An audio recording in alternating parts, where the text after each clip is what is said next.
नमस्कार दोस्तों। पिछले हफ्ते हम जीडीपी की रिपोर्ट पर बात कर रहे थे और हमने कहा था कि $5 ट्रिलियन इकोनॉमी का लक्ष्य कब पूरा होगा, इस पर हम आगे बात करेंगे।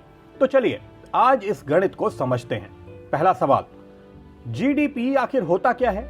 हिंदी में एक बहुत सीधा सा शब्द है, सकल घरेलू उत्पाद, यानी किसी भी साल के दौरान देश में कुल मिलाकर जितना उत्पादन हुआ वो हो गया जीडीपी। तो किसानों ने जितनी फसल उगाई, फैक्ट्रियों में जितना प्रोडक्शन हुआ, वो सब जीडीपी में गिना जाता है। और फिर सर्विस सेक्टर यानी होटल, रेलवे, बैंक वगैरह जो कोई माल नहीं बनाते, सेवा देते हैं, उनकी भी पूरे साल की कमाई जीडीपी में जोड़ दी जाती है। आप कह सकते हैं कि सारे देश ने मिलकर पूरे साल में जो कमाया वो देश का जीडीपी हुआ। ये कंसेप्ट थोड़ा कॉम्प्लिकेटेड है, हम आपको आसान शब्दों में समझाने की कोशिश कर रहे हैं। फिर भी अगर आपको कोई बात समझ में न आई हो तो कमेंट करके सवाल पूछिए, हम आपके सवाल का जवाब जरूर देंगे। अब पॉइंट नंबर 2, जीडीपी की गणना 2 तरीके से की जाती है।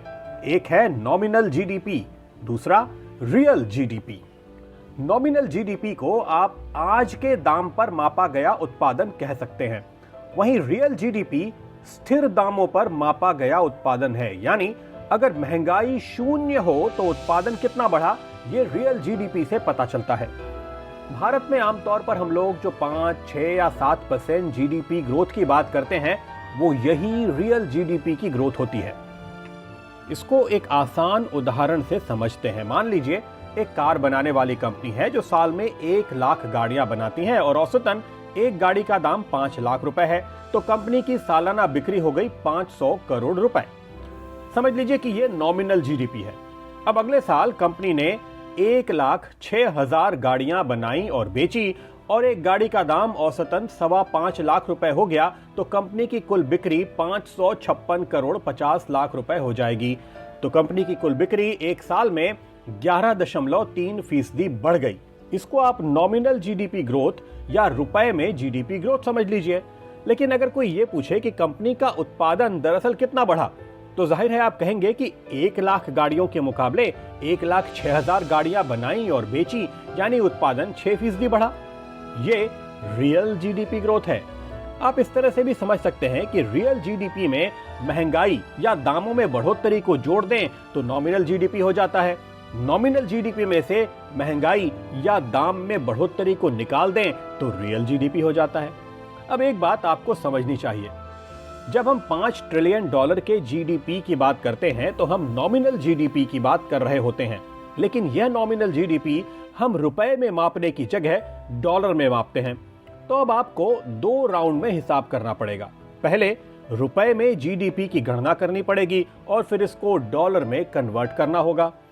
हम यहाँ पे कोई भविष्यवाणी नहीं कर रहे हैं, लेकिन आपको उदाहरण के तौर पे जीडीपी का गणित समझाने की कोशिश कर रहे हैं।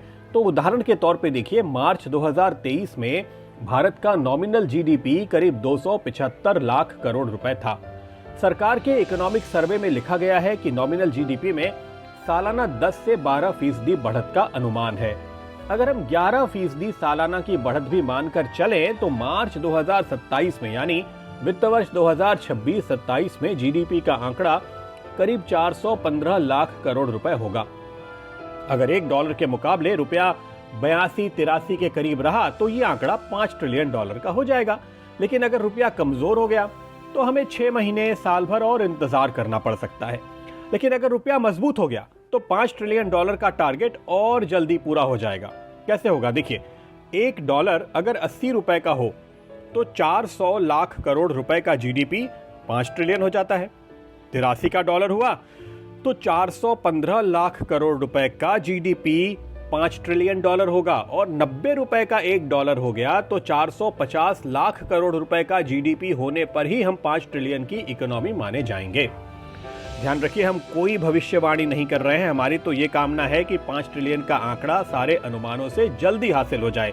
ये सारी चर्चा सिर्फ ये समझाने के लिए है कि रुपए में मापा गया जीडीपी, डॉलर में मापा गया जीडीपी और रियल जीडीपी, ये तीनों अलग अलग हैं।